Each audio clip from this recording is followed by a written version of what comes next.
Hello, traders. This always makes my year to have a conversation with Jack Schwager, author of the Market Wizards series and partner in Fund Seeder. Jack, I mean it. It makes my year to be able to talk to you. It's an annual thing for me, and I appreciate you showing up today. Yeah, thank you, Dale. Good to speak to you again. And talking about how it makes my year, I know it's not your wheelhouse and your bailiwick to make forecasts, but I do remember last year when I was asking you about the market, and you were very constructive. You thought the Fed was almost done. It was the end of January, so the S&Ps were trading about here. And one of the officers of TradeView, said he agreed with you and had a great year because look at what happened. That was a great forecast. So, Yeah, I uh, actually don't even remember that, but yeah, well, if you thought there was a lot of bearishness out there and that the Fed was nearly done and that you would be wading into the market. So, great call. well, like I say, I don't remember it, but I'll take it.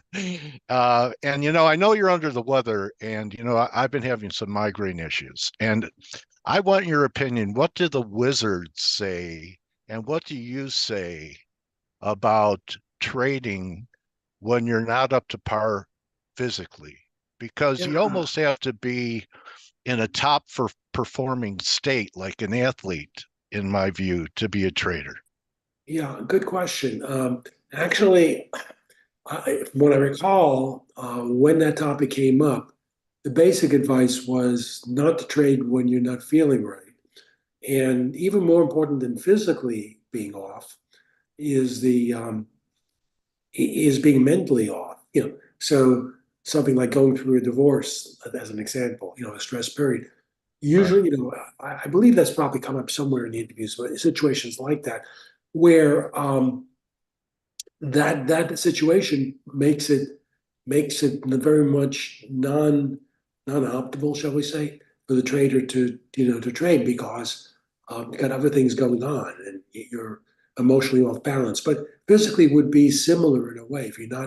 If you're kind of under stress, um, that's a negative. Although, you know, I mean, I can certainly think of exceptions on the physical side. Somebody like Peter Brand, Right.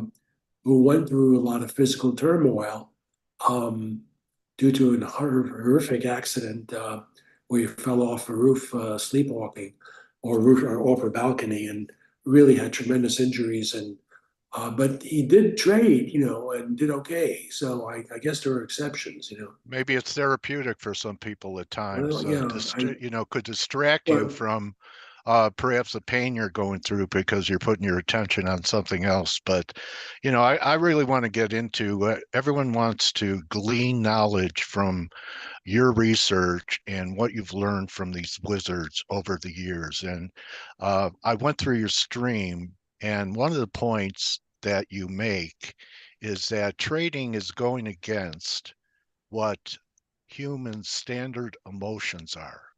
Can you absolutely. expound on that? What are our standard emotions that get in the way? Okay, so this is a point that, and the stream of quotes, there were quotes related to that, but maybe the classic quote that's come up on that topic was back from the quotes that you're referring to are all from the new book, Unknown Right. Market Wizards. But the second Market Wizards book, Bill Eckhart had a line that human nature is so poorly attuned to trading that you'll do worse than random. And obviously saying you'll do worse than a monkey throwing dots at the Wall Street page. Because our instincts, not only it's not that we don't have made enough skill, it's that our instincts will lead us to do the exact wrong thing. So, and for different traders, it'll be different things they can recognize. But it'll be the idea. I mean, there's so many examples. Revenge trading is an Yeah. example, right? You take a loss in a market and you want to make it back in that same market. Why the hell that same market? What difference does it make? Wasn't a Right. personal thing the market did against you, but for people take it personal. And then They their do. focus shifts from the universe of what they trade to getting it back in this market, which may not have any opportunity and which may In fact, they're probably trying to do the same trade, and it'll only lead to more losses. There's a great example in Unknown Market Wizards where a trader kind of just gets fixated on shorting the S&P, and in like one day, like tries to trade 4 or 5 times and almost wipes out his account. So that's an example of that. That's an example of emotional trade, Yes. emotional trading. You're sitting there, you just missed the trade. The market starts is running away, and then you wait, and it keeps on running away, and then you just can't. You say, "Oh, this is going to the moon," and then you get that feeling, "Oh, I'm just going to buy it now," and then you buy it, and the market reacts. That Right. those are all types of things. Our instincts are just wrong for trading.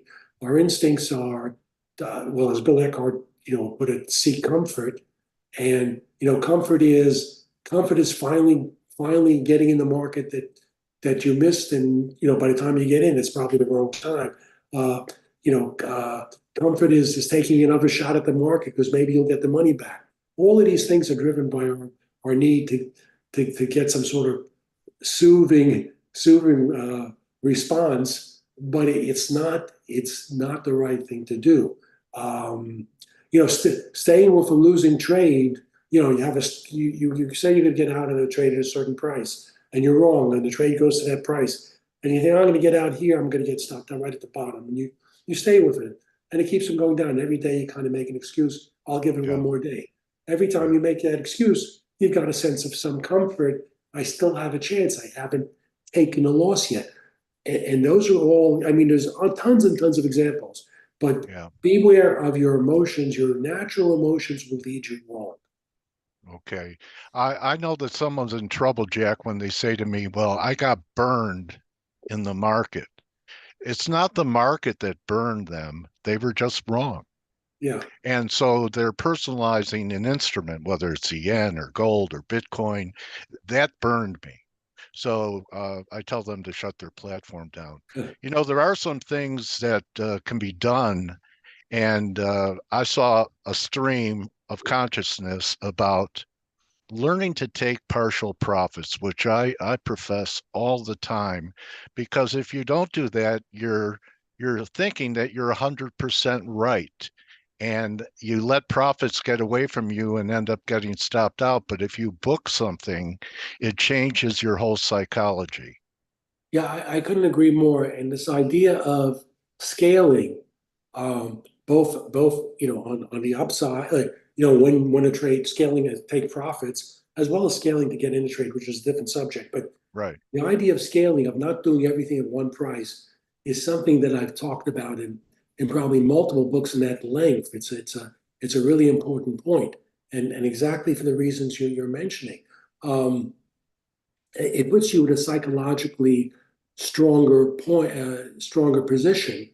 And in fact, something like Peter Brandt uses it as a natural part of his methodology.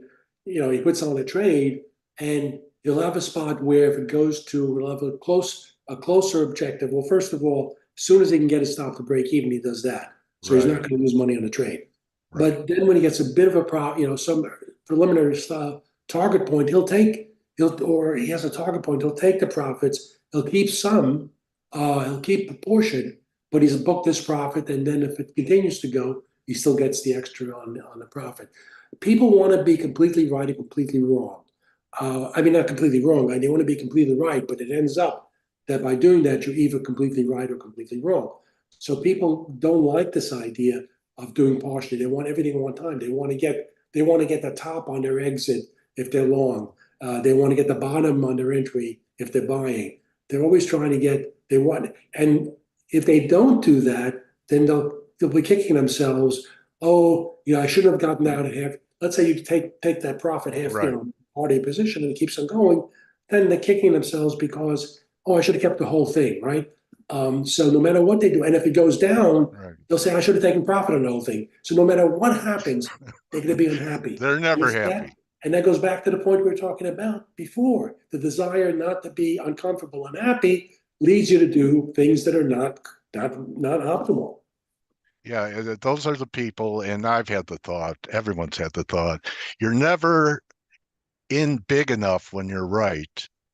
and it feels like you're always in too big when you're Yeah, wrong. So you know why not be happy just making money and taking the pressure off with break even stops, like Peter says? right.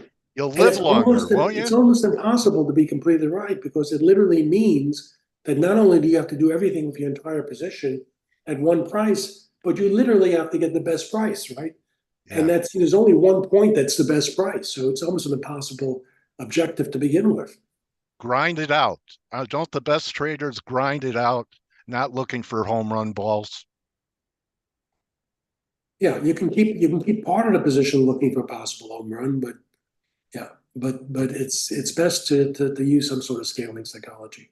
Okay, so you use this metaphor about a hammer and nailing, and nails. And it's basically stick to what you do best. So is that, if you're a better day trader, don't try and become a position trader. If you find that you trade better in foreign exchange than you do in equities, to find that area that you're successful in and stick with it and not start wandering around looking for challenges you haven't solved. Yeah, I mean that's exactly right. And the quote, I think the quote is, "Genius is being a hammer and only looking for nails." And the original quote is from Adam Robinson, who is a chess master, and he's a hedge fund advisor, and he's a smart guy. He gives a lot of good quotes. And he's quoted by I believe it was Richard Barge in the latest book, or maybe it was Dalgett, but I think it was Richard Barge. Anyway, so that's the idea, like you say. If you're, it's not only just a market. If you're good at doing swing trading, as an example, who knows? It could be Right. anything, right? So don't try to be a to then be a day trader when you're being successful doing what you do. When you got a methodology that works for you. If you're a long-term position trader, it's not going to work to try to be a short-term swing trader. It's whatever, when I say you're a long-term trader, it means if that's your methodology and it's successful. But typically, people, there's a quote in one, I'm trying to think whose quote it was, but I think it's in hedge fund. It is in Hedge Fund Market Wizards, and it's the trader basically. He has a group of traders working in a multi hedge fund, and he has a trader come to him, and one day and he says, "Look, he's asking advice. He says, I'm doing this and it's working fine, but I'm doing this and I keep on losing." And he just says, it's blatantly simple. He says, "Just do what just do what works and don't do what doesn't work." I mean, it's blatantly obvious. But Yeah. people have this.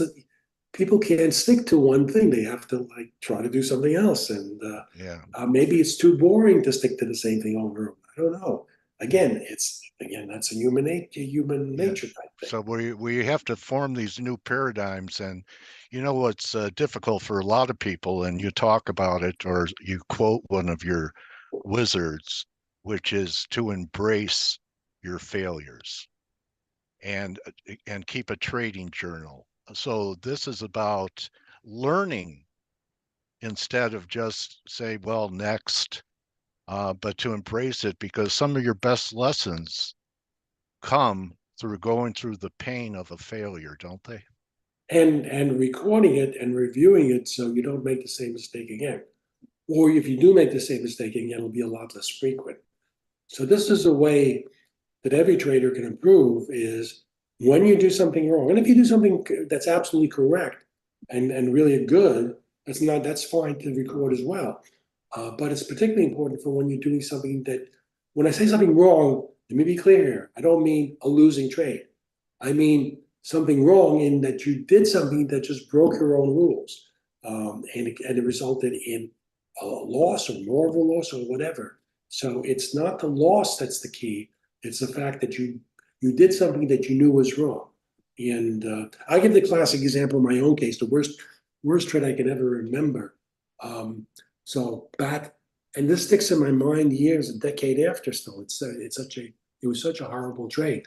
Um, back in when we had the global crisis in 2008, late 2008, I started buying out of the money call options and things like metals and FXI Chinese, because these things were down like 80% or whatever. I said, look, metals are not going. We're going to need it eventually. China's not going to go away. They're still growing. So I figured, and I bought leaps like 2 years out, long as far as I could go. So very, out of the money as far as I could go, and that was fine. That was a good trade, and I held it for a while. I did well on that trade, but then the market had gone up quite a bit, and I started saying, well, it seems like the stock market is kind of fully priced, though. I wanted to go short, but I was still holding these other positions. I didn't want to get out. So I started, and I thought, gee, retail is probably looks like it's too overdone. So I started shorting the XRT. So I was had a big short position in the, relative to my account in the XRT and a big long position in the FXI. And one day, and I'll never forget this, one day the XRT is up 2%. And on the same day, the FXI is down 2%. I knew, I absolutely knew I was dead wrong. I was long the weakest and short the strongest. Right. And Right. I knew it was dead wrong and I hesitated. I didn't do anything. And the next day it went another few percent. And by the time I got out a week later, I had thrown away, I don't know, 10, 15%. But the mistake, of course, wasn't being in the trade because I just got out, took that 4% hit that day. That would have been fine. It Right. was just that I didn't so, and that's an example of a mistake because I knew it was wrong. I knew you don't want to be long the weakest and strong, long the weakest. It's almost like Weakest paralysis thing. setting in, isn't it? Because What's that? I've experienced it. It's almost like you become paralyzed.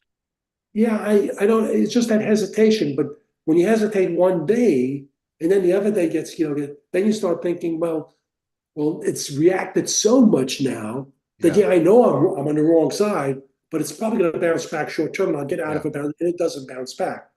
And finally, when you do get out, it turns out. But Y- it's not the specifics; it's the fact that I knew it was wrong, and I didn't do what I knew I should do. That's a classic example of a mistake. And I wrote Yes. that down, and I don't know if I've made that mistake again. All So right.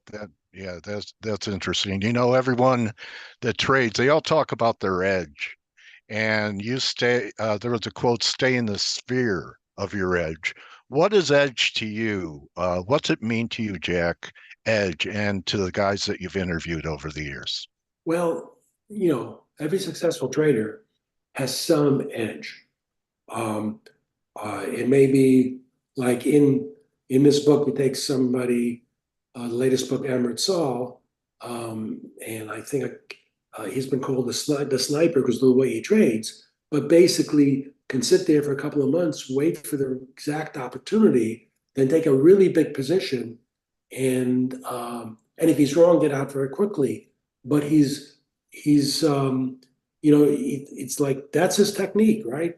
So for Yeah. him, the challenge is not to get distracted during those times when that opportunity isn't there, and to not to do much during those other times, and that's hard.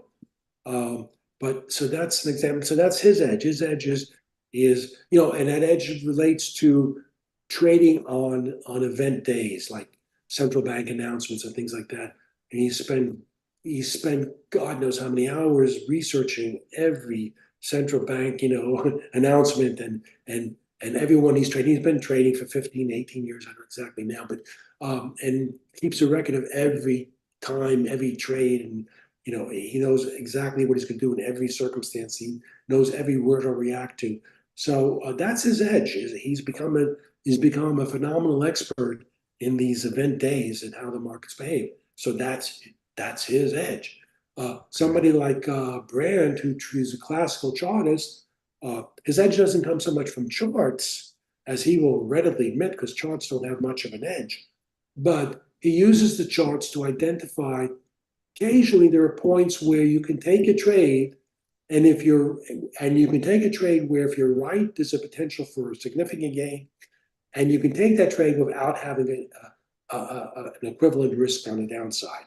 So he looks for those points where in the market's at a critical juncture, if his call is right, then it can be a big profit. And if he's wrong, his point where he's proven wrong is close enough so it's a small loss.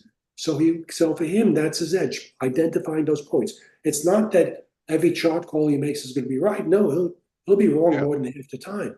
But right. his ratio of wins to losses are very large. Okay. There's a quote about having fire in your belly to come back, and another quote that says, keep the downside small.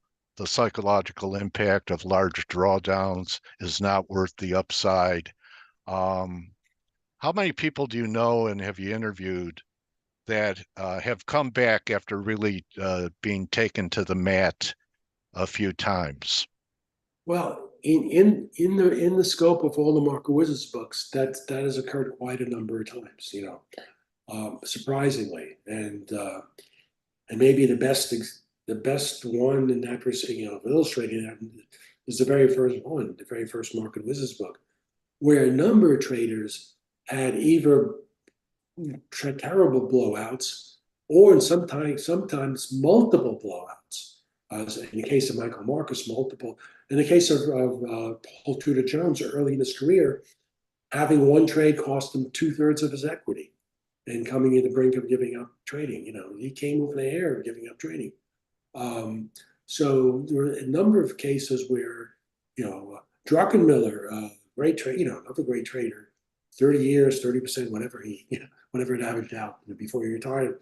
Um, early in his career, when he first started hedge fund, his costs were high. He didn't have that much assets, so he's very dependent on one client, and that client had a problem, and they had to close the account, and so he wasn't able to cover his costs. So his whole hedge fund was threatened. So he took everything and and bet it on one trade, which happened to be almost one of the great trades of all time. He missed, this is back in the early 80s, and he was looking for a peak in interest rates. So he went long Euro, well, not at the time it was T-bills, I guess, not Eurodollars at the time. And looking at it, and he missed the bottom of the market by about a week or so, but he lost, yeah. And then it was, like I said, it was a trade. Then that trend worked. Then that trade worked for 40 years. But Yeah. at that time, he basically wiped out. It's like salt in the wound, Yeah, being right the market, wrong the trade. yeah, It's something that everyone experiences.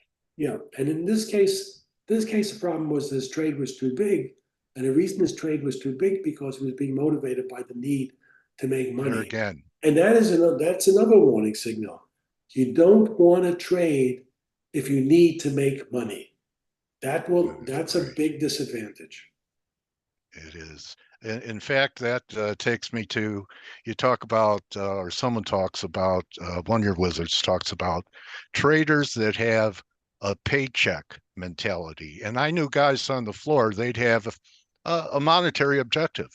They'd make their monetary objective, and that was it. They'd quit. So, what's wrong with having a paycheck mentality? Yeah, and this comes up in an interview with Amrit Saul in the last book, and he said one of the things he noticed. I asked him, well, he worked in the prop shop, and I asked him, what the characteristics he saw in losing traders versus winning traders. So one of the things ironically, he said one of the things about losing traders is they were always trying to make a fixed amount every month. Yeah, And the reason he says that's bad is because whatever your approach is, the market is not going to provide opportunities like on a schedule. There'll be times where there'll be lots of opportunities, and there'll be times where you can go months without a really good without a single opportunity. And he said, if you're trying to make money every month to hit some target, you're going to be taking a lot of trades you shouldn't be taking, and not only won't you hit the target, but it'll end up taking losses. So to okay. him, that's a losing trader mentality. There is an exception, like in something like somebody like in the old floor broker days, somebody's a scalper just making a market. Yeah, That's different. You're sort of making that opportunity is there every day. It's the right, same, and it's like a job. right. And I guess high frequency trading now may be similar in that way, although it's not that becomes a program, not a person. So that's an Okay. exception. All right. So that, that takes us to, and I think we talked about him, patience. And the statement is, it's what you don't do that counts, the art of doing nothing. Yeah, and that's hard. There's a quote I like in again, this comes up in Hedge Fund Market Wizards. I quote Debussy, who said, "Music is the space between notes." And so it's not the notes that make the music; it's the In it's the between. space between notes. Yeah. And so to me, I heard I saw that quote and I thought, gee, that's a perfect analogy to trading. So so trading is the space between trades. And somebody like in hedge fund market wizards, there's a hedge fund trader who's primarily a long trader. I mean, he's long short, never takes never takes a position, a short position that's more than single digits. So he's primarily long. Starts his hedge fund in late 1999, right before the peak in the market. And over the next 10 years, I interviewed him like a dozen years later, I guess. It was 12 years later I interviewed him. He's made cumulatively about 900%.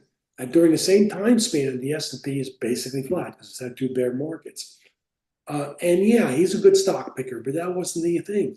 The thing was that he had this patience that when the situation wasn't right, like in 2000, 2002, or in 2008, he just didn't trade much. So in 2000, 2002, he was actually kind of net plus a few percent, and in 2008, he lost like single digits. So the fact that he avoided those two big bear markets is what made him so much outperform. So it wasn't so much his trades. Yeah, his trades probably beat the S&P on average, but it was his not trading at the right times. Example of Right. patience. And people don't understand that because that doesn't show up on the P&L, the mistakes that Yeah, you right, avoid, right, right? So right. they, You're not trading enough with showing up. right. You talk about trading and hope. This is one of my favorite things. Yeah, you know that someone's in a desperate situation when right before they click the mouse, mentally they're saying, I hope this one works. Yeah, and the advice I would give there is, if you ever find yourself hoping something else is going to happen, good signal to get out. Yeah, now we need hope in life, but it's the carbon monoxide in trading. Yeah. I want to ask you about, crypto has become a hot arena, and I'm wondering if you're going to put together some type of book about crypto wizards. Are you No, looking I into the, get asked that question a lot, yeah, and no, because I'm not. I mean, crypto, I guess, can work because it's a market, and therefore, like a market, is subject to all human emotions and will exhibit technical charts, chart behavior and technical. So it is something where I think you can do technical analysis too, and chart analysis, and so insofar as that, it's just another market. Um, but I have no particular interest in crypto. I think something like Bitcoin maybe survives because it's in short supply. Because it's a limited supply. yeah, And anything is a limited supply has some sort of scarcity value, and also because crypto can serves to do transactions that you don't that people for not the best of motives may not want to show. So it serves a function in that respect. Not that it's a positive for society function, but it's a function. So maybe a couple, maybe it survives a couple, but I think the vast majority of cryptos will just and NFTs and all this stuff is just one big tulip, menu. So I'm not particularly interested in the space. okay. And if I interviewed now, I interviewed a trader like Jeff Newman, who may be the best trader I ever interviewed in this last book, and he did trade crypto, but it was just he was Another, always looking for opportunities. And back in 2017 or something, he recognized crypto. Hey, this is an opportunity type thing. Nothing to do with crypto so much as just this was a market that looked like it was going to go to him, and so he traded. So it was part of his trading, but And so it may come up in my interviews with traders as a subset, but I've never interviewed a pure crypto trader, Okay. nor am I interested in doing that as a theme of the book. Well, I once asked you what the most important advice you could give to a trader, and you said, find a trading style that fits your personality. That's certainly one of them. There's probably a number of really important things. I would I would agree that that's critical. That you have to, as we were talking about the hammer and nails thing before, you have to find an approach that works, that fits your, and that approach is going to fit your personality. So, people have different beliefs. They may be naturally long term or short term, or favor stocks, or favor futures, or favor FX, um, or favor technical, or favor fundamental, or a combination of two. There's a million combinations, but everybody got to find what feels comfortable to them and what works for them. So that's definitely one critical one. And another one I always provide is Bruce Covers the line, know you'll get out before you get in, which I think is probably the single best line of Yeah. advice in any of the Market Wizard books. Yeah, that's a It's for pearl. many, many reasons. Yeah. So Risk you control, and know where you're short. wrong. So Yeah, that means know where you're wrong and also know what your objective is at the same time before you yeah, but enter. know when you're wrong. The point about the thing that makes Covenant's comment special is know where you get out before. That word before is critical, before you get in. So why Right. before? Because before is when you have objectivity. Once you're in the trade, your Great point. objectivity is shot. So his point is you make that decision before you get into the trade. So then you can make an objective choice of a point where this is where the market says I'm wrong. And so it provides you with the strength of objectivity, and it limits your risk to a known quantity before you put on the trade. Well, I'll tell you, Jack, I'm very subjective when it comes to talking to you. You're the best. Oh, And I good. also have hope. I have hope that we'll be able to do this again next year. Sure. And I hope 2024 is a great year for you. I recommend everyone read the whole Market Wizards series, especially if you haven't gotten to the Unknown Market Wizards. Any new projects or things on the horizon for you, Jack? No, no, I'm just not doing anything. And I always, You're every time I babysitting your finish a book, I grandchildren. kind of figure, I don't know if I'll ever do another one. I eventually end up doing another one. I don't know if I'll do another Market Wizards book or not, but I Okay. might. I just don't have plans for one yet. Okay, Jack. Well, I hope you feel better soon. Hey, And I've really had a great time again. And you never disappoint. And I want to thank you for coming in and having some fire in your belly, even though you weren't feeling yeah, great today. sure. Good conversation, Dale. All Appreciate right, it. you're a champion. Jack Schwager, everybody. Read Take his care. stuff. Thank you, Jack. Sure. Bye. Adios. Bye bye.